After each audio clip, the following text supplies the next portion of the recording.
सरकारଙ୍କ आहार केन्द्र तथा वर्तमान श्री अन्न केन्द्र को अचानक परिदर्शन करने सह केन्द्र रे खाद्य ग्रहण करिले विधायक।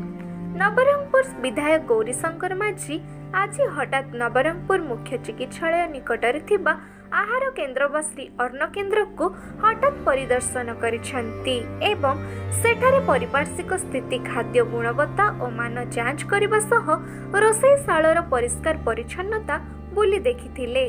केन्द्रर समस्त व्यवस्था नहीं खुशी व्यक्त करने सह निजे मध्य सेठारे खाद्य ग्रहण करथिले।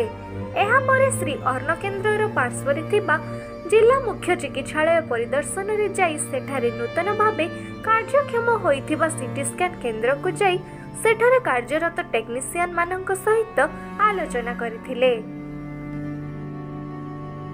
नवरंगपुर मुख्य चिकित्सालय साइड रे थिबा वर्तमान जो रूप दिया श्री अन्न योजना भगवान जगन्नाथ जमी अन्न लगे अन्न प्रसाद तार ना दिखाई बुलिकी देखिली से रोषई शाल पटे जाइली सफा सुतरा अच्छी किंतु से जो पाखे जो कादुଅ फाद होती सफा सुतरा रखापी वर्षा दिन टे संक्रमण माछी फाची होगा संभावना आउ खाइलु मान ठीक अच्छी टेस्टी लगिला। आज डालमा भात सह आचार देते और से गोटे फिल्टर लगी कि फिल्टर काम करना ताको फिल्टर शीघ्र सजाड़ापी कहुई।